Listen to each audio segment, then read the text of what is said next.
Hello guys, my recording just corrupted and I lost the footage and I have to do this shit all over fucking again. Okay, let's just get into it. Wait, let me full screen so y'all don't see this shit at the top. It's fucking annoying. Okay, let's start. At 20th we have Watford.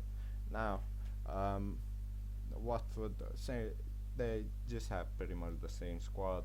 They rely on Troy Deeney for goals, and I think it'll be straight down for Watford. Uh, they'll be joined by Norwich. Um, they have a pretty bad squad, to be honest. They sold their star player in Buendia. They have signed Rashika, Billy Gilmore, and a few other players. They have made some decent signings, but I don't think it will be good enough to escape relegation. Um, and they will be joining the Hornets in the championship. At 18th place, we have a bit of a controversial one, Crystal Palace. Now, don't get me wrong, they have good enough talent to escape relegation, but I think Vieira will be a massive flop of a manager. And I think by the time that Palace sack him, I think it will be too late for them to save their season, and I think they'll finish up 18th. Now Southampton, I think they'll have just enough to barely escape the relegation, and I think it would be like a point or two between Southampton and Palace. Um, and they have sold the star man in Danny Ings. They have a toothless attack, um, barely any threat. I think the star player will be James Ward-Prowse. And this Southampton side, they won't be nothing special. I wouldn't pay attention to them. They won't score much goals. At 16th we have the Wolves project. My God, has this Wolves project fallen apart? It's fucking insane. Star players are leaving left, right, and center. They lost their manager. Um, I think the star player will be Jimenez. I don't have much else to say about Wolves. Disappointed in Wolves for letting this project just fall apart like that. 15th place we have Newcastle. Newcastle, just so mediocre, bruh. Like mediocre, mediocre. I think that is the correct way of saying it. Hopefully it is. Um, yeah, Subhanallah. Newcastle again with their mediocrity. I don't think the guy at the top, Ashley, will be too fussed about it. They have pretty much the same squad from last season. This top player will be probably Saint Maximin again, saving their asses from relegation. 14th place we have Burnley. Burnley and their Brexit ball. Who doesn't love Burnley? 10 goals a season. Everybody does. Burnley haven't made any transfer deals as I am aware. They were probably happy that everybody below them is fucking shit.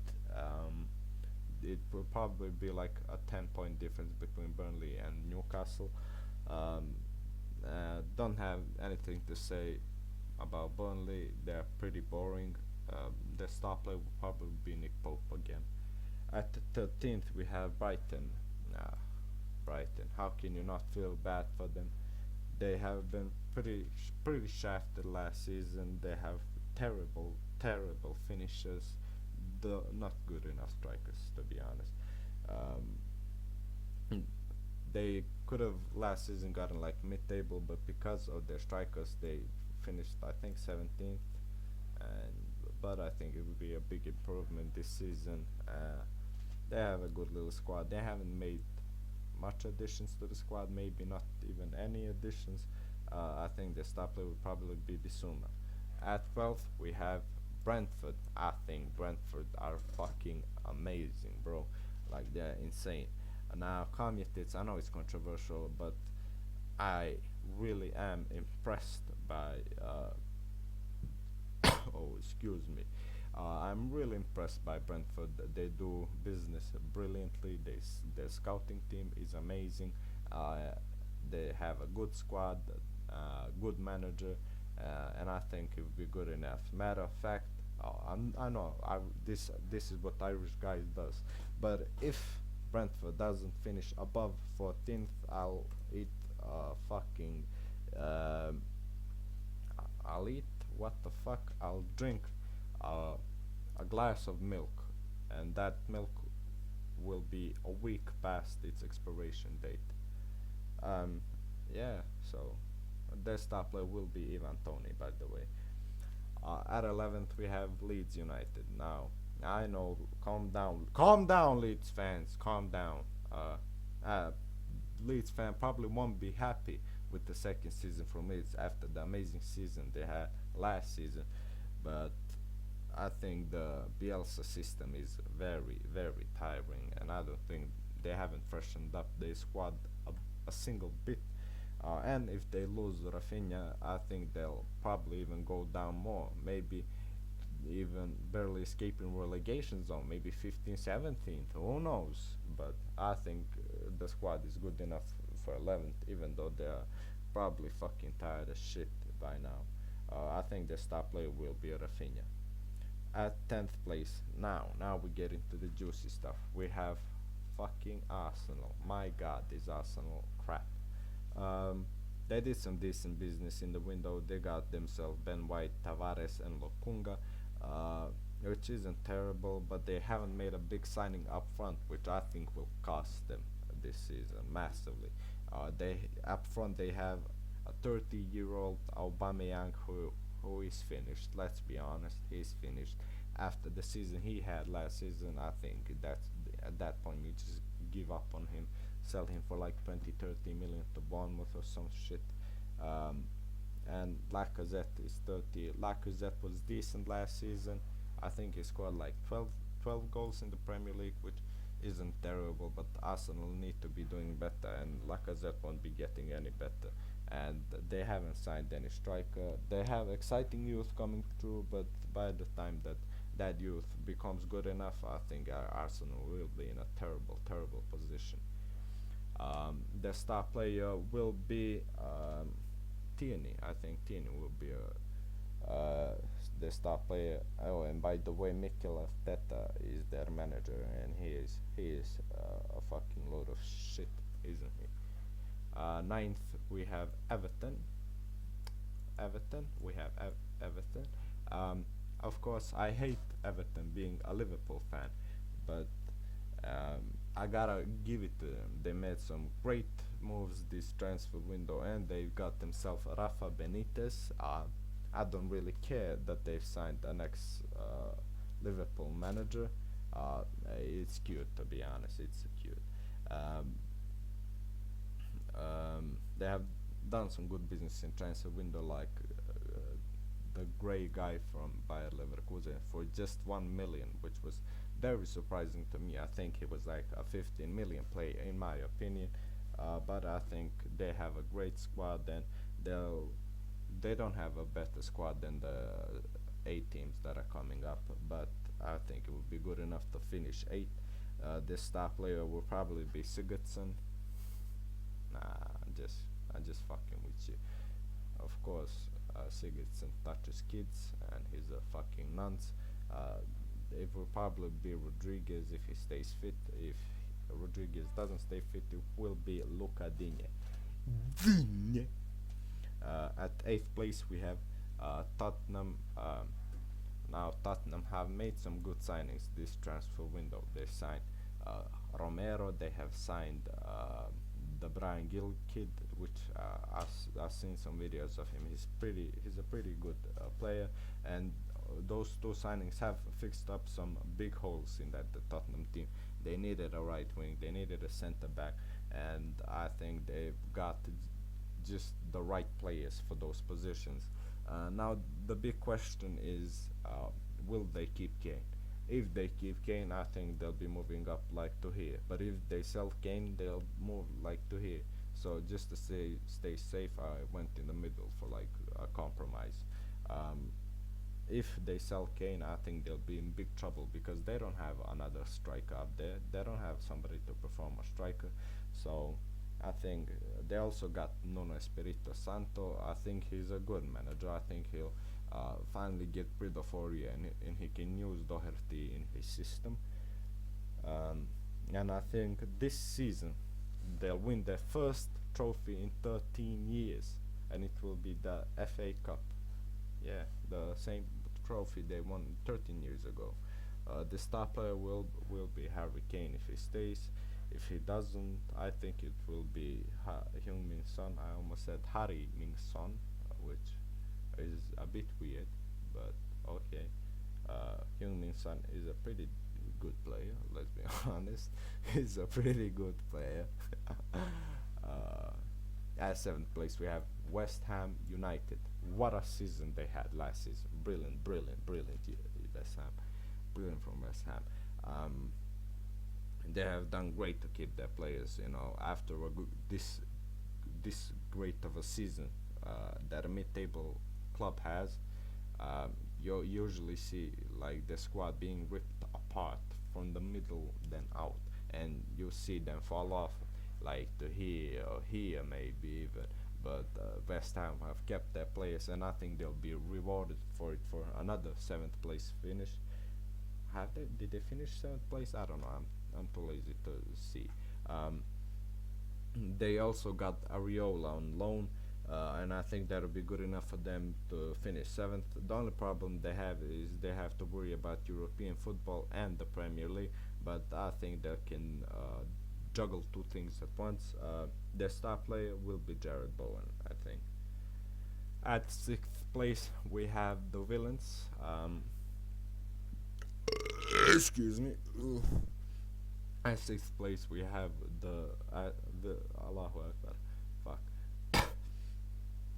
At sixth place, we have Aston Villa. Now I know they have sold Grealish, but they have sold him for 100 million pounds, the Premier League transfer record, uh, and I think they'll use it to sign even more players. They have signed, they have done brilliant business this transfer window.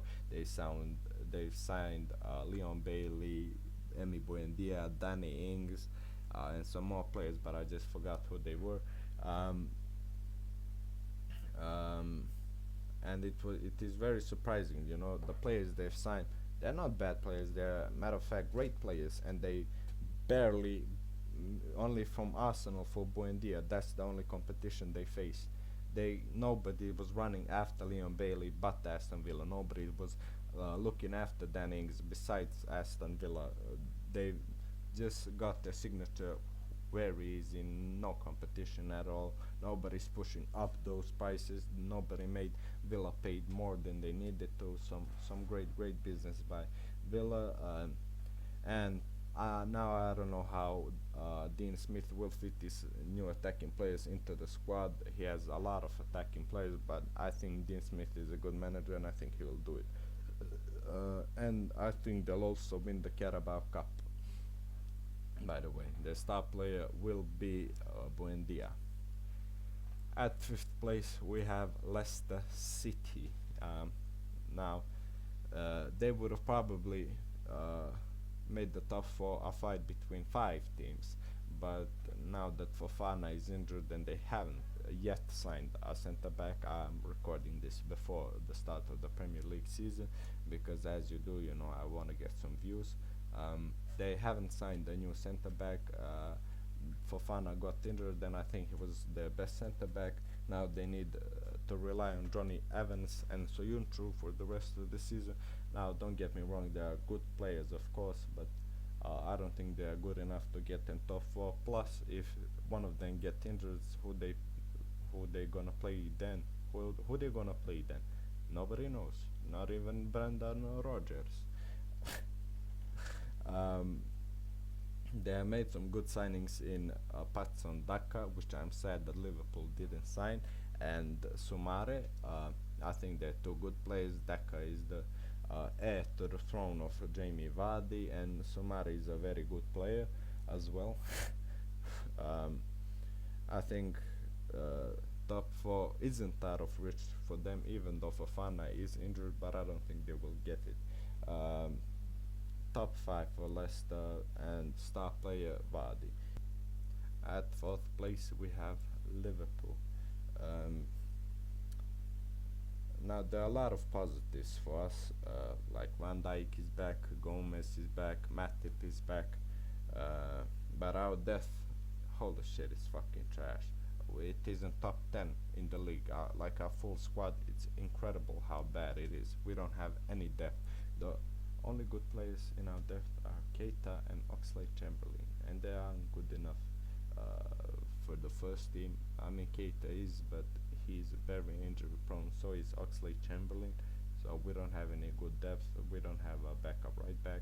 Shaqiri isn't good enough at right wing. We don't have a backup striker. If you say Jota, then we don't have backup left wing. If you say Jota, two of them get injured, or some Firmino and Mane get injured, or they Mane leaves for AFCON and Firmino gets injured, and we stuck playing Origi up front. And we know Klopp loves Minamino and Origi for some reason. He just has the need to play them. I don't know why.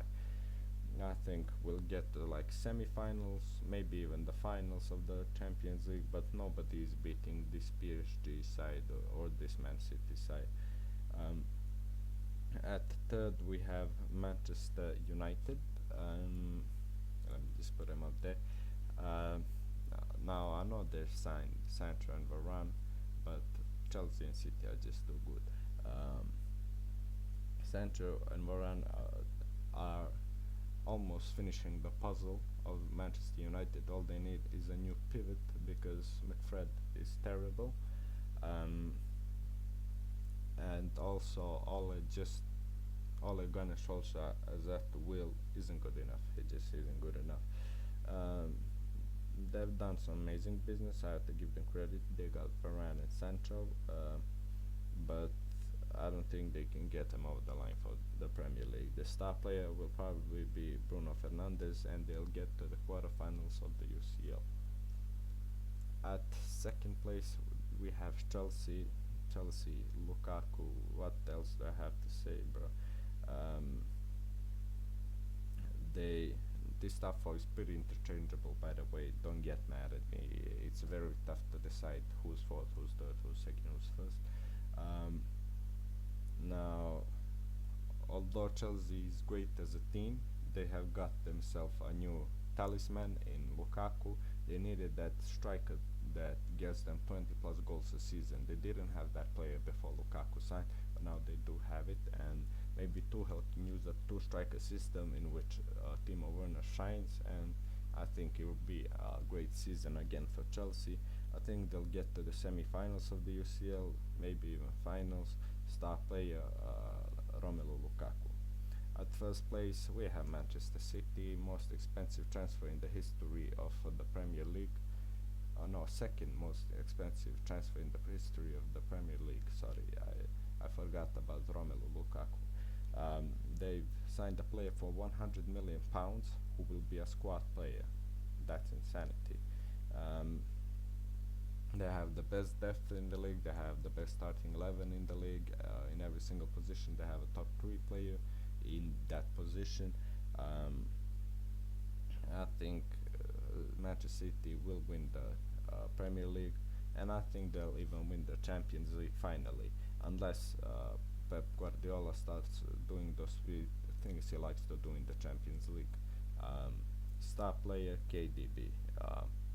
And why do I think Manchester City will win the Champions League? Because the manager of PSG is Pochettino, who is a fraud and a butler. So yeah, I'll do some predictions for the individual awards. I think the top scorer will be Mohamed Salah. Top assister will be Kevin De Bruyne. Player of the year, what the fuck?